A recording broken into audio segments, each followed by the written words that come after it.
Owen's hand was already extended before I'd finished opening the front door. That was his way, always half a step ahead of the moment, always arriving into a room like he'd been invited by someone more important than whoever actually invited him. He was grinning the way he always grinned, broad and easy, the kind of smile that disarms people who haven't learned to read the eyes above it. 14 years of friendship. I knew that smile. I'd stopped reading it a long time ago, the way you stop reading a map of a city you think you know perfectly. "Danny," he said. He was the only person alive who called me that. I'd allowed it because he'd been calling me that since we were 29 and new to Knoxville and splitting a booth at a diner on Gay Street talking about the city we were going to build our lives in. "Owen." I shook his hand. Firm. 2 beats. Standard. But he held it 1 beat longer than he needed to. I noticed. I noted it the way I note everything in a negotiation, not reacting, just storing. In commercial real estate you learn that the most important information in a room is rarely the loudest thing in it. It was a Saturday in late October. Serena had made her slow-roasted chicken, the kind she only made when Owen came over, a fact I'd always taken as a mark of how much she respected the friendship. She moved around the kitchen with a particular quality of energy, not nervous, but activated. Her dark hair was down, which was unusual for a Saturday when we weren't going anywhere. She'd changed out of the clothes she'd been wearing when I got home from the office. I'd been in downtown Knoxville closing a warehouse deal until 4, and when I'd walked in at 4:30 she'd been in an old sweatshirt and yoga pants and bare feet. Now she was in a burgundy blouse and dark jeans, and the kitchen smelled of something beyond the chicken, her perfume, light and warm, the kind she wore when she was trying. I went to the refrigerator for a beer and stood there with the door open for 3 seconds longer than I needed to. 14 years. I was 44, a commercial real estate broker who'd built his practice from a single leased desk to a 12-person firm with 3 floors in a building I partly owned. Serena was 41, a high school art teacher who painted in watercolors and argued with parents at back-to-school night and loved our daughter Lily with a ferocity that was the most completely honest thing about her. We had a house on a wooded lot in Sequoia Hills, 4 bedrooms, the kind of kitchen Serena had described at 27 as the kitchen she would have one day, and the kind of backyard Lily had turned into a private world of rope swings and mud and half-finished clay sculptures. We had done everything right. Owen had been at our wedding. He'd given a toast that made Serena laugh and my mother cry and everyone in the room feel, briefly, like the world was fundamentally good. He'd stood beside me at the hospital when Lily was born. He'd helped me carry furniture into this house on a July afternoon so hot the asphalt was soft underfoot, and we'd sat on the porch afterward drinking cold water and talking about nothing important for 2 hours, the comfortable nothing that belongs only to people who have built something real together. He was divorced, had been for 4 years, a messy separation from a woman named Carrie whom I'd never fully trusted and whose departure I'd mostly supported. He dated occasionally but nothing stuck. He channeled everything into his contracting business, which had grown substantially in the last 2 years, and into the social life of a man with money and no anchor, which meant he appeared at our dinner table roughly twice a month and at every birthday and holiday without fail. Lily adored him. That had always felt like evidence of his goodness. At dinner he was funny and attentive, which he always was. He asked Lily about school. She was 11, in 6th grade, navigating the specific social geology of middle school with a seriousness that reminded me of myself at that age. He asked Serena about a painting she'd been working on, which surprised me slightly because I hadn't mentioned it to him and couldn't remember when he would have heard about it. She answered in detail, the size, the color palette, the particular quality of autumn light she was trying to capture. Their conversation had a texture to it, not unfamiliar, but fluent. The fluency of people who have been talking without an audience. I ate my chicken and watched the candlelight move and filed it. After dinner, Owen helped Serena clear the table while I put Lily to bed. She wanted 3 chapters of the book we were working through together, a fantasy novel about a girl who could speak to rivers, and I read all 3, because I always do. When I came downstairs, Owen had gone. The kitchen was clean. Serena was on the back porch with a glass of wine and her phone face down on the railing beside her. He left early, I said. He had something early tomorrow. She didn't look up from the dark yard. On a Sunday? A site visit, he said. I sat down beside her. The Tennessee dark was deep and warm for October, a last holdout of summer. Somewhere in the trees a screech owl was doing its thin, oscillating thing. You changed clothes, I said. What? Before dinner. You changed out of the sweatshirt. She turned then and looked at me with an expression that was entirely neutral, not defensive, not surprised. Just waiting. I spilled something on it, she said. Earlier. Ah, I said. We sat there another 20 minutes. She finished her wine. I drank what was left of my beer and looked at the trees and thought, maybe. Just that. Maybe. But the handshake had lasted one beat too long. And her perfume had been on for a Saturday when we weren't going anywhere. And their conversation at dinner had been too easy, too specific, too rehearsed in the way that only unrehearsed conversations become when the people having them have been having others for a while. I was a real estate broker. My entire career was built on reading what a space contained that the listing didn't mention. This one wasn't going to list itself. November arrived gray and deliberate. Knoxville's version of autumn is generous, it holds color longer than it has any right to, the oaks and maples burning gold and amber well into the month, but that year the leaves came down early after a hard rain, and the trees on our street went skeletal in a weekend. I noticed because I spent a lot of that month noticing things. My professional life has a particular rhythm. I'm at the office most mornings by 7:30, which means I'm usually gone before Serena and Lily are fully awake. I'm back by 6 on average, though deals have their own weather and I've learned not to promise arrival times. Serena's school day ends at 3:15, which gives her an hour and 45 minutes before Lily's bus arrives at 5. That window had never registered to me before as anything other than her time, for painting, for errands, for the afternoon air she said she needed after a day of teenagers. I started paying attention to how she came home during that window. Not following her, nothing as direct as that.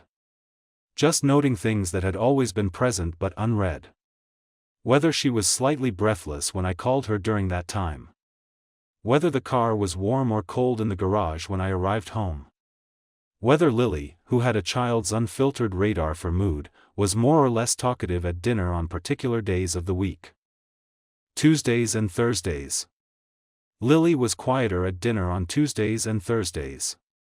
Not withdrawn, Lily was never withdrawn, just operating at a lower frequency, as if something earlier in the afternoon had required processing. I asked her once, a Thursday in early November, what she'd done after school. She shrugged with the particular eloquence of an 11-year-old. Mom was on the phone a lot, she said. I watched TV. Who was she talking to? I don't know. In the bedroom. She turned back to her mac and cheese. Already moved on. I looked at Serena. She was cutting something, head down. Owen's contracting business had expanded into residential renovation in the last 18 months.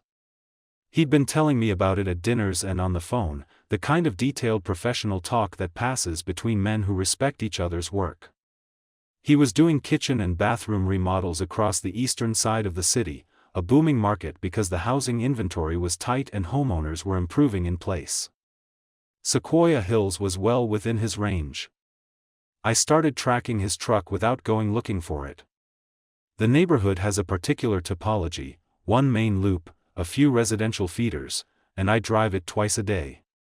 You notice the trucks parked on it, the same way you notice unfamiliar cars on a quiet street.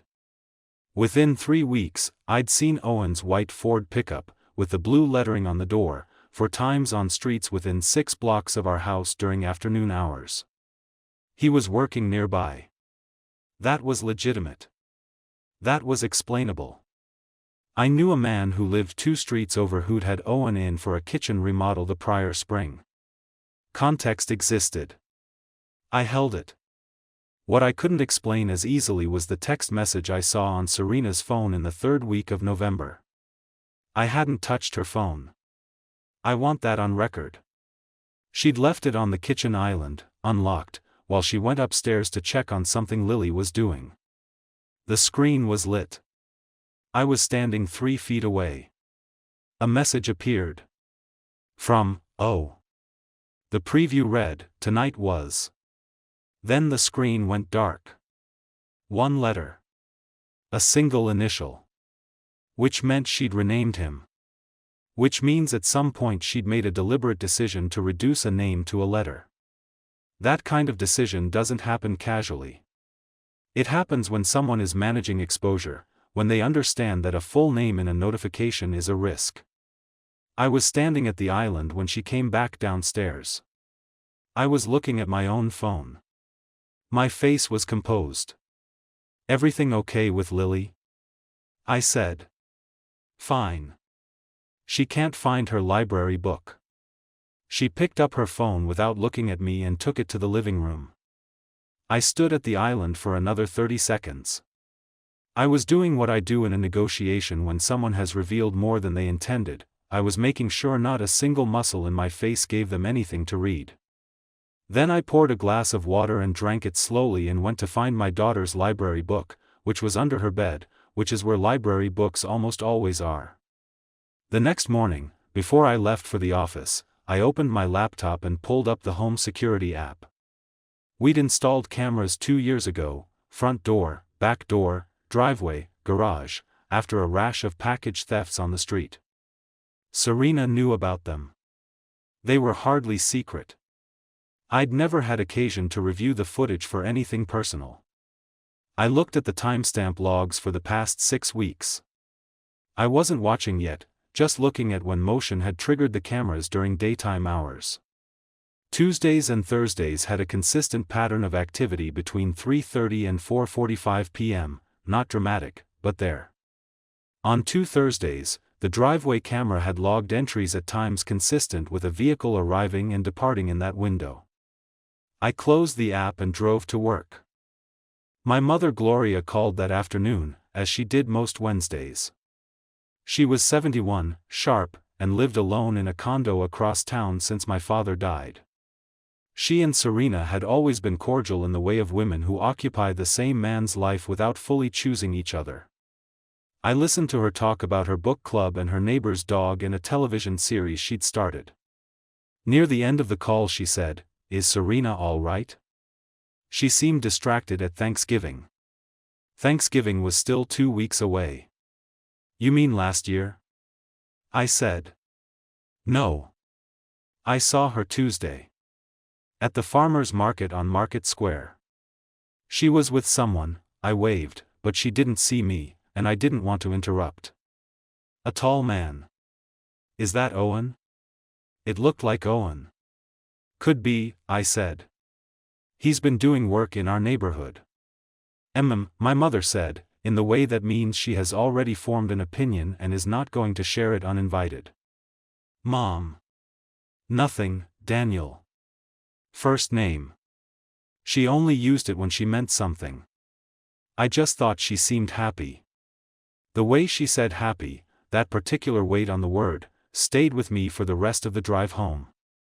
The thing about being a careful man in a crisis is that carefulness becomes both your greatest advantage and your most significant burden. I did not confront Serena in November.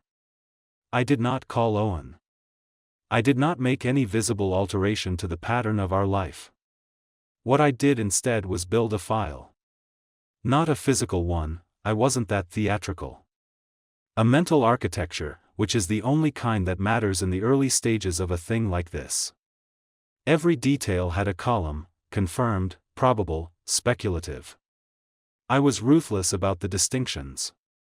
The text preview was confirmed, I'd seen it. The driveway camera activity was probable, the timestamps fit, but I hadn't reviewed actual footage. My mother's sighting was confirmed, but contextually ambiguous. The changed clothes, the perfume, the dinner table fluency, all speculative. Real evidence, the kind that holds up in any room, requires more than pattern recognition. I started with the footage. On a Tuesday evening when Serena was helping Lily with a school project, a poster about Tennessee geography that required both of them at the kitchen table with scissors and glue for at least an hour, I sat in my home office with the security app open and reviewed 3 weeks of daytime recordings. I moved through it methodically, the way I go through a commercial property inspection report, without skipping, without assumption, without hoping for any particular result. What I found on 2 Thursdays and 1 Tuesday was this: a white Ford pickup parking in our driveway. Arriving between 3:30 and 3:45. Leaving between 4:40 and 5 o'clock. I could not see the truck's lettering clearly enough on camera to confirm the logo. But the truck's profile, the cab shape, the toolbox across the bed, matched Owen's vehicle. I'd ridden in it enough times to know its geometry. The visits lasted between 60 and 80 minutes. Lily's bus arrived at 5. The truck was gone each time before 5. I sat back in my chair and looked at the ceiling for a while. Then I thought about what a careful man does next. He doesn't move on anger. He doesn't make a call that can't be taken back. He builds something that is airtight. I'd spent 15 years negotiating commercial property transactions worth millions of dollars. I knew the difference between having leverage and using it, and I knew that leverage deployed too early is just noise. I had a client, a woman named Sandra, whose divorce the previous year had cost her half of everything she'd built because her attorney moved prematurely on incomplete evidence. Her soon-to-be ex-husband had restructured assets they didn't know he'd restructured, and by the time discovery caught up with it the damage was already done. I'd watched that process and cataloged every step of what went wrong. I made an appointment with a family law attorney named Philip, one of the best in Knox County, a man I'd referred clients to twice but never personally needed. I booked it as a consultation for a client situation, which was how I kept it off my calendar in any traceable way. I told him what I had and what I suspected. I didn't tell him my wife's name or my best friend's name. He listened without expression. Then he said, "If you're right and you move before you're ready, you lose the element of surprise and potentially lose the financial position. If you wait and document thoroughly, you control the outcome." "That's my instinct," I said. "Then follow it," he said. "And hire someone to document what the camera can't." I hired a licensed investigator, not the dramatic kind, just a retired detective named Ray who worked out of a Bearden office and wore reading glasses on a cord around his neck and charged a flat rate per day. I gave him Owen's license plate. I told him I needed confirmed locations, dates, and times. Nothing else. While Ray worked, I worked differently. I started thinking about money. This was where the real complexity of what I was dealing with began to fully reveal itself, because as I reviewed our finances with the kind of attention I'd been applying to everything else lately, I found something I hadn't been looking for. Serena had a separate savings account I'd known about for years. She'd opened it before we married, a small personal reserve she'd maintained, which I'd always respected as her financial independence and had never had cause to examine. Over the past 8 months, the balance in that account, which I could see through our shared bank dashboard, had declined by nearly $18,000. Not depleted. Not erratic. Steadily, in increments between $1,500 and $3,000, going out on irregular dates. My first thought, she's helping Owen. His business had expanded fast. Maybe cash flow issues. Maybe she'd been lending him money from her personal reserve, quietly, without mentioning it, because she knew how I'd receive the news that my wife was financing my best friend's contracting expansion. My second thought, arriving about 40 seconds later and considerably harder, or she was building something. An exit fund. A parallel life account. The kind of money that disappears before a divorce and reappears afterward. I didn't know which it was. I added it to the file under confirmed, significance unknown. November ended. December came in cold and bright. The case Lily had been making for a dog intensified around her birthday, which fell on the 14th, and Serena and I had multiple conversations about it, real conversations, the kind that required genuine coordination and mutual decision-making and the small negotiations of parenthood. We bought the dog. A beagle puppy named, by Lily, unilaterally, Captain Biscuit. The puppy entered the house and became the weather system around which everything else organized itself. In a strange way, those 2 weeks in December were among the warmest of the year. Lily's joy was specific and complete. Owen came over for the birthday dinner and made the same joke 3 different ways about the name and held the puppy on his lap and looked, sitting in our living room at our table in our light, like a man who had everything he wanted. I watched him hold my daughter's dog and I thought, not yet. Ray delivered his report on the second Tuesday of January, in an envelope left on the passenger seat of my car in the parking garage of my office building. I'd given him the key. He preferred it that way, said he'd been doing it long enough that he found handoffs unnecessary. I opened the envelope in my car before I went upstairs. 7 documented instances over 5 weeks. Dates, times, confirmed addresses. 6 of the 7 were Owen's Knoxville job site locations, his truck and Serena's Subaru photographed in the same parking areas, time-stamped, on 2 occasions her vehicle identified directly outside residential properties he was contracted on. On one of those occasions, a Wednesday in late December, the 2 vehicles were documented together at a location that was not a job site, a motel out on Merchant Drive, off I-40, the kind of place that charges by the night but doesn't ask questions past a credit card. 47 minutes. In and out. 1 instance. Documented. Undeniable. I sat in that parking garage for 10 minutes. Hands on the steering wheel. The heater ticking. The kind of silence that isn't quiet at all. I put the envelope in my briefcase. I went to work. I closed a lease negotiation on a medical office space in North Knoxville. I took 2 calls and answered 11 emails and ate a sandwich at my desk at 1 o'clock, and at 3:30 I called Philip, the attorney, and said, "I'm ready to talk seriously." We met the following morning. I brought Ray's report. I brought the bank dashboard printout showing the 8-month decline in Serena's separate account, which Philip told me would need forensic accounting to trace fully, but which constituted strong grounds for a financial discovery motion in the proceedings. I brought a timeline I'd built myself, organized by confirmed and probable, that covered 12 weeks of documentation. Philip looked at everything with the unhurried focus of a man who has seen worse and remains professionally unimpressed. "This is a strong position," he said. "The financial movement, combined with documented infidelity, gives us significant leverage on the asset division. Tennessee is not a community property state, but marital misconduct is admissible in alimony determinations." "I know," I said. "You've been planning this longer than most people," he said. Not admiringly, exactly, just observationally. "I'm a broker," I said. "I don't make offers before I know the property." He nodded. He understood. We discussed strategy. The house was in both our names, purchased with a down payment drawn largely from the proceeds of my first major commercial deal.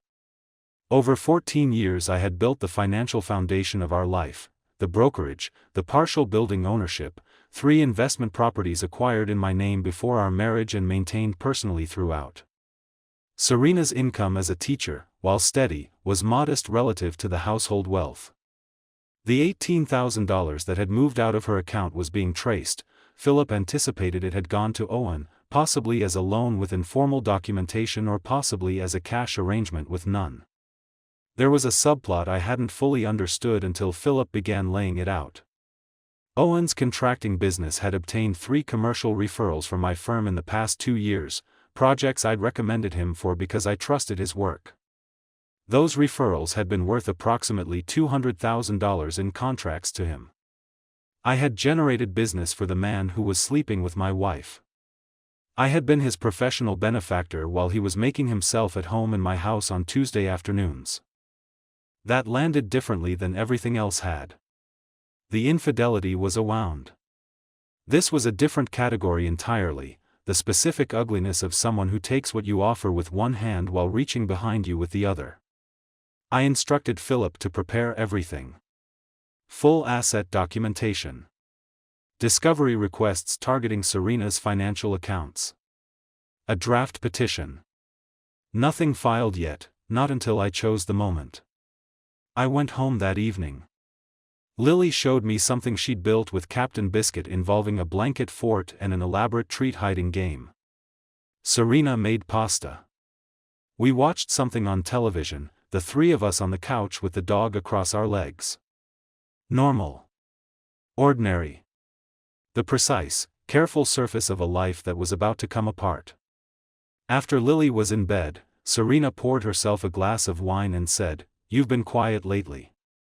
"Work," I said. "Big quarter coming." She nodded. She believed it. She had no reason not to. I'd always been a man who carried work pressure inward, who processed at a remove. My quietness in the past weeks had been entirely consistent with a pattern she'd observed for 14 years and learned to give space. I looked at her in the lamplight and thought, she still doesn't know I know anything. She has been living inside her lie for months, and she is completely comfortable there. I thought, good. Stay comfortable. Stay there 2 more weeks.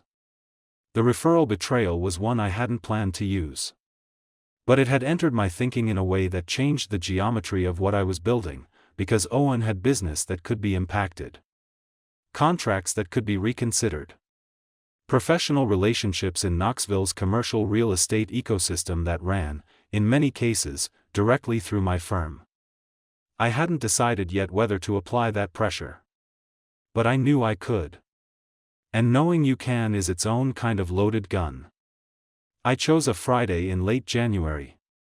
Lily had a sleepover at her friend Maura's house, arranged innocuously 3 weeks earlier, a normal social event that gave me a window I'd identified and quietly held in place. I came home from the office at 5 instead of 6.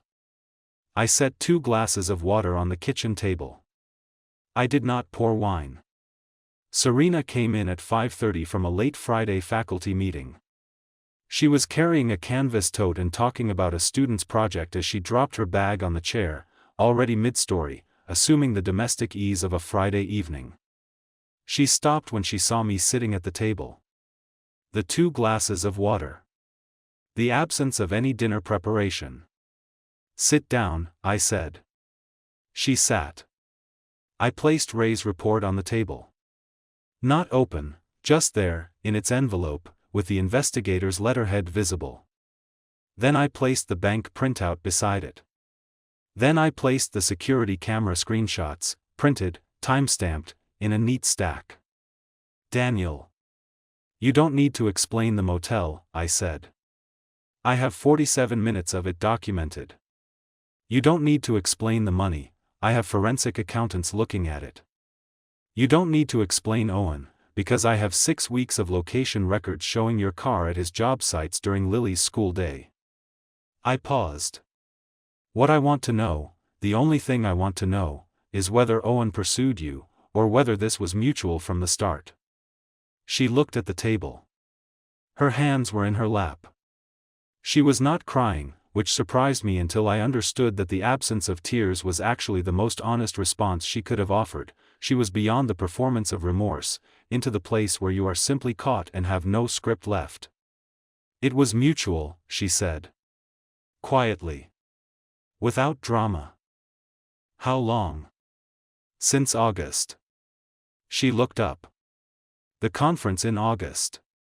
"Not before." "I know you'll have someone check." "There's nothing before August." "August. 5 months. The changed clothes on the October dinner night. The farmer's market in November. The motel in December. 5 months of Tuesdays and Thursdays and changed clothes and a single initial in her phone and a Saturday evening with her perfume on when we weren't going anywhere, because he'd been sitting at our table and she dressed for him in my house. "The money," I said. A pause. "I loaned him money. His business had a cash flow problem. I didn't want to tell you because," she stopped. Because you knew how I'd receive it, I said. Yes. And the 18,000. Is it documented? There are texts. I can show you. I nodded. You'll need to show my attorney. The word attorney fell into the room like something physical. She looked at me with the full weight of understanding arriving all at once, not that I knew, she'd understood that in the first 10 seconds. But how long I'd known. How long I'd been building this while sitting across from her at dinner and watching television and helping Lily with Tennessee geography and buying a beagle puppy. How long have you known? She said. Since October, I said. She closed her eyes. 3 months. I'd known for 3 months and had never flinched. You never said anything. No, I said. Because you were. She didn't finish the sentence. She didn't need to. I'd built the case the way I build any deal, patiently, completely, without negotiating against myself before I had to. The difference between what a man with a temper does and what I'd done was simple. A man with a temper makes noise and costs himself leverage. I'd made no noise and built everything. I told her what Philip had filed that afternoon. The petition. The asset disclosure requests. The motion that would accompany the financial forensics.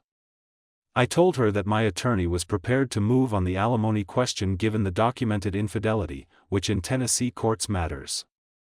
I told her that the 3 investment properties held in my name pre-marriage were categorically separate, and that the equity in the business, which I had built entirely, would be defended comprehensively. She listened. She was white by the end of it. I don't want to fight you, she said. Good, I said. Don't.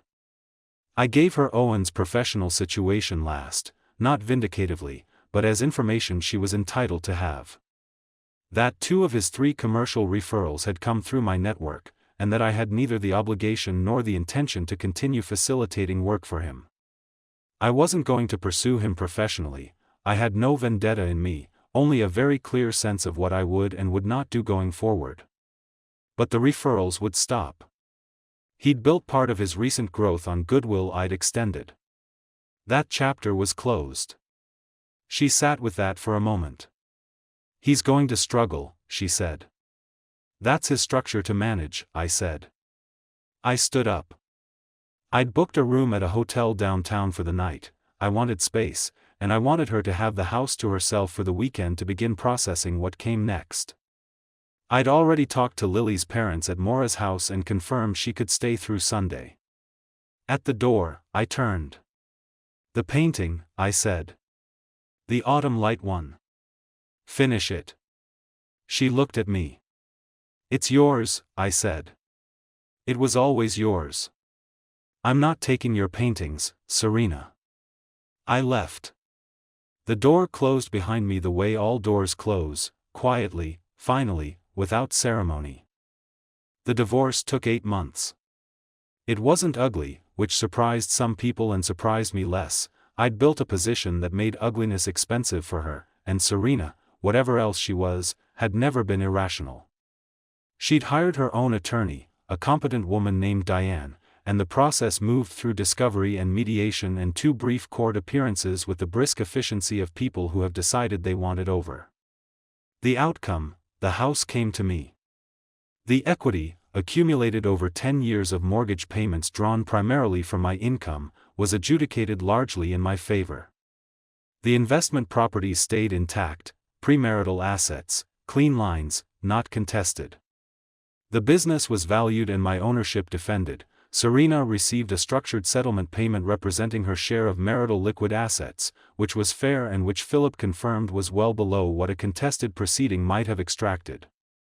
The 18,000 was recovered. It had been a documented loan to Owen, and he repaid it as part of the settlement agreement, which he apparently did not enjoy.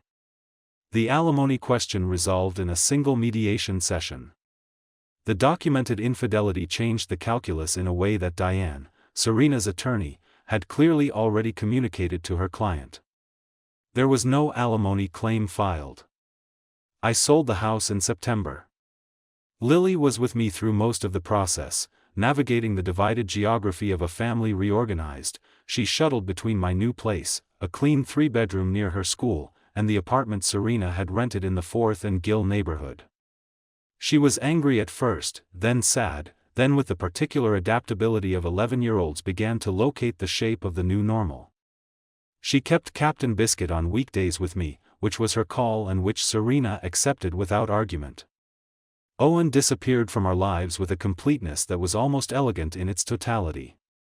I heard secondhand, through a mutual contact, that he and Serena had stopped seeing each other within weeks of the confrontation, which didn't surprise me. Affairs built on architecture like theirs rarely survive the demolition of the structure they were hidden inside.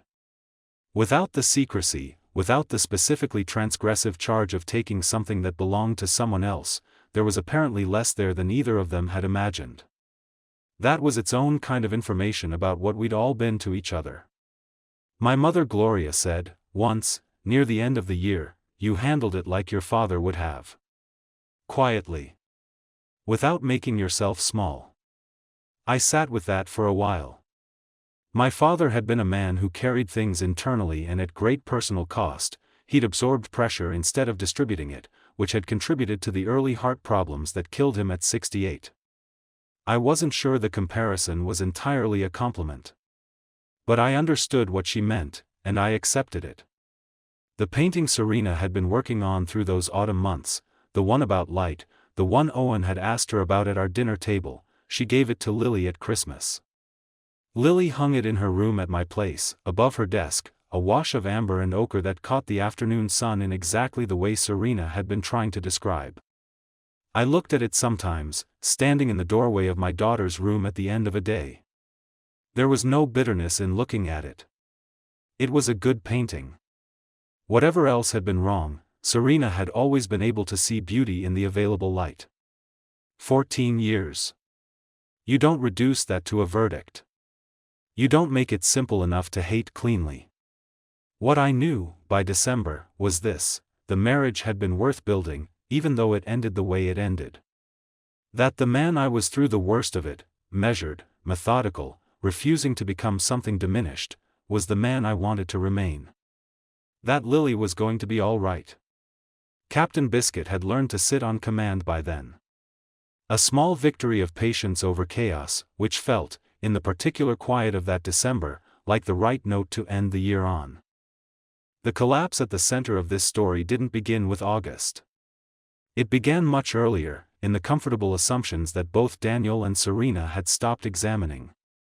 For Daniel, the most significant misread wasn't the perfume or the changed clothes on the October dinner night, it was the assumption that 14 years of loyalty created an immune system against betrayal. He'd read every room in his professional life with forensic precision, but he'd stopped reading the room he lived in. Proximity had become a substitute for attention, and when intimacy exists as a backdrop rather than a practice, the person standing inside it can become invisible to themselves. The first red flag Daniel encountered and filed without acting on was the dinner table conversation, Owen and Serena's fluency about the painting she was working on. A detail no one had told Owen, spoken about with the ease of people who'd been talking privately for months. Daniel noticed it, stored it, and categorized it as speculative. That was the right professional instinct and the wrong personal one. Some things should be pushed on immediately, not filed. The gap between his emotional response and his analytical response, the gap in which the investigation lived, was also the gap in which 3 months of damage continued to accumulate. The second red flag was Serena's separate bank account. He'd respected it for 14 years as a mark of her autonomy, and that respect had become a form of structural blindness. $18,000 moved in 8 months, and he'd had access to see it the entire time. The information was always visible. What changed wasn't the evidence, it was his willingness to look. The turning point that reframed everything wasn't Ray's report. It was the revelation that Owen's contracting expansion had been partly built on referrals Daniel himself had generated. The infidelity was a personal wound. That discovery was a different anatomy entirely, a systemic betrayal that revealed how thoroughly Owen had operated inside Daniel's trust while actively working against him. It changed the confrontation from something about a marriage to something about the architecture of a life that had been quietly undermined by the person closest to it. The second turning point, the one that determined the story's outcome, was the moment Daniel chose patience over reaction. He had enough by November to confront.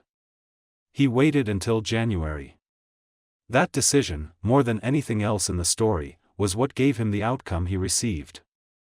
Because he understood that premature confrontation is just expensive noise, and that the only leverage worth holding is the kind you've had time to build into an argument no one can dismantle. What the story reveals, underneath the procedural precision of Daniel's response, is something more quietly painful. He was capable of the most rigorous attention to detail in every area of his life except the relationship that mattered most. The same skills that built his career had been systematically withheld from his marriage, not out of neglect but out of the specific blindness that long-term trust creates. You stop auditing what you believe is already yours. And that belief, it turns out, is never safe to stop testing. What makes Daniel and Serena's story universally recognizable is that neither of them set out to destroy what they built. Serena didn't plan to fall into something with Owen. She drifted into it through a gap that had been opening for years, the gap between a husband who was present in the house and absent in the intimacy. And Daniel didn't plan to become the kind of man who stops reading the room he loves most. He simply applied his competence where it was rewarded and withdrew it where it felt unnecessary. Both of those patterns are human. Neither of them is a defense. The self-deception running through the story operates on both sides. Serena told herself the arrangement was contained, a separate compartment that didn't touch the rest. She maintained the role of wife and mother while building something parallel, and the cognitive effort required to hold those two realities apart must have been considerable.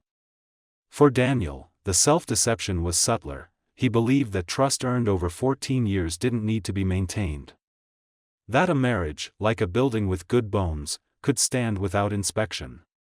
What the story ultimately says about loyalty is this: it isn't a permanent state, it's an ongoing decision.